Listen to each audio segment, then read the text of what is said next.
মদিনার অলিতে গলিতে চলছে আনন্দ উৎসব, ঘরে ঘরে বইছে অনাবিল খুশির জোয়ার। বাচ্চাদের জন্য প্রস্তুত করা হচ্ছে নতুন নতুন জামা কাপড়। চারিদিকে এত আনন্দ, এত হই হুল্লোড়ের একটাই কারণ, দুদিন বাদে পালিত হতে যাচ্ছে মুসলিমদের সবচেয়ে বড় ধর্মীয় অনুষ্ঠান ঈদ। মদিনার ঘরে ঘরে যখন ঈদের খুশি, তখন হযরত ওমর রাদিয়াল্লাহু তাআলা আনহুর ঘরে দেখা গেল বিষণ্ণতা। তার ঘরে না ছিল বাড়তি কোনো উৎসব আয়োজন, না ছিল নতুন জামা তৈরির হিড়িক। অথচ ওমর রাদিয়াল্লাহু তাআলা আনহু তখন মুসলিম জাহানের খলিফা, অর্ধ দুনিয়ার শাসক তিনি।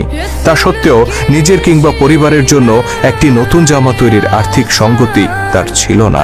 এই যখন অবস্থা, তখন খলিফা ওমর রাদিয়াল্লাহু তাআলা আনহুর স্ত্রী উম্মে কুলসুম রাদিয়াল্লাহু তাআলা আনহা তাকে বললেন, আমাদের জন্য নতুন কাপড় না হলেও চলবে, কিন্তু ছোট্ট বাচ্চাটি নতুন কাপড়ের জন্য কান্না করছে, অন্তত তার জন্য একটি নতুন জামার ব্যবস্থা করুন।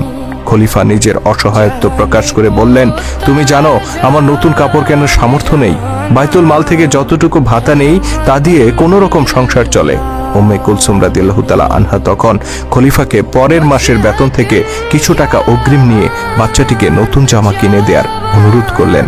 স্ত্রীর অনুরোধে খলিফা ওমর রাদিয়াল্লাহু তাআলা আনহু চিঠি লিখলেন রাসূল সাল্লাল্লাহু আলাইহি সাল্লামের আরেক প্রিয় সাহাবী আবু ওবাইদা রাদিয়াল্লাহু তাআলা আনহুর কাছে। আবু ওবাইদা তখন রাষ্ট্রীয় কোষাগার বাইতুল মালের দেখাশোনা করতেন। চিঠিতে খলিফা 1 মাসের অগ্রিম ভাতা চেয়ে অনুরোধ করলেন আবু ওবাইদা রাদিয়াল্লাহু তাআলা আনহুকে। সারা মুসলিম জাহানের খলিফা যিনি, অর্ধ পৃথিবীর শাসক যিনি, সেই ওমরের এমন চিঠি পেয়ে আবু ওবাইদা চোখের পানি ধরে রাখতে পারলেন না। তিনি কান্নায় ভেঙে পড়লেন। তবে তিনি নিজের এই আবেগকে নিয়ন্ত্রণ করলেন। চিঠি বাহকের হাতে অগ্রিম বেতন না দিয়ে তিনি বরং আরেকটি চিঠি ধরিয়ে দিলেন।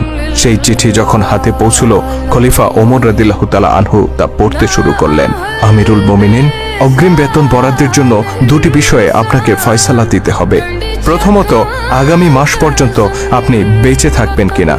দ্বিতীয়ত, বেঁচে থাকলেও আপনি খলিফার দায়িত্বে বহাল থাকবেন কিনা। হযরত আবু ওবাইদা রাদিয়াল্লাহু তাআলা আনহুর এই চিঠি পাঠ করে হযরত ওমর রাদিয়াল্লাহু তাআলা আনহু অঝরে কাঁদতে শুরু করলেন। তিনি উপলব্ধি করলেন তিনি একা নন, বরং এই উম্মাহকে ন্যায়ের শাসন উপহার দেওয়ার জন্য আবু ওবাইদার মতো বহু বিশ্বস্ত সাহাবী আজও বেঁচে আছেন। ইনি সেই আবু ওবাইদা যার সম্পর্কে স্বয়ং আল্লাহর নবী বলেছিলেন, প্রত্যেক জাতির একজন বিশ্বস্ত অভিভাবক আছেন, আমার উম্মতের বিশ্বস্ত অভিভাবক হচ্ছে আবু ওবাইদা ইবনুল জাররাহ। চিঠি পড়ে খলিফা ওমর রাদিয়াল্লাহু তাআলা আনহু 2 হাত তুলে আবু ওবাইদার জন্য দোয়া করে বললেন, ইয়া আল্লাহ, আবু ওবাইদার উপর রহম করুন, তার হায়াত দীর্ঘায়িত করুন। অতঃপর তিনি নিজের সন্তানের কাছে গিয়ে বললেন, আমি মুসলিমদের খলিফা, এ কথা সত্য, কিন্তু আমি তো রাষ্ট্রীয় সম্পদের মালিক নই, সকল সম্পদের মালিক সাধারণ মানুষ। শিশুটি পিতার আর্থিক অসচ্ছলতাকে মেনে নিল আর নতুন জামা পাওয়ার ইচ্ছা পরিহার করল।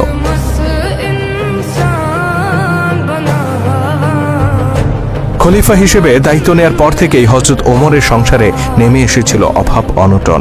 পরিবার পরিজন নিয়ে খেয়ে পরে বেঁচে থাকার জন্য নিতান্ত যতটুকু প্রয়োজন ছিল, রাষ্ট্রীয় কোষাগার থেকে ঠিক ততটুকুই ভাতা গ্রহণ করতেন তিনি।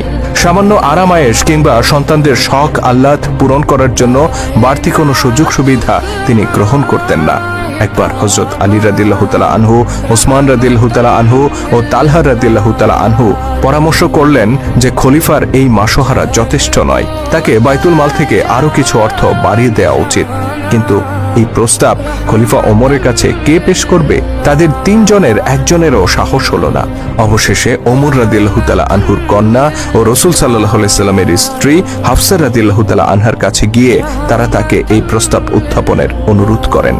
হাফসা রাদিয়াল্লাহু তাআলা আনহা পিতার নিকট এই প্রস্তাব তুলতেই তিনি ক্ষিপ্ত হয়ে উঠলেন।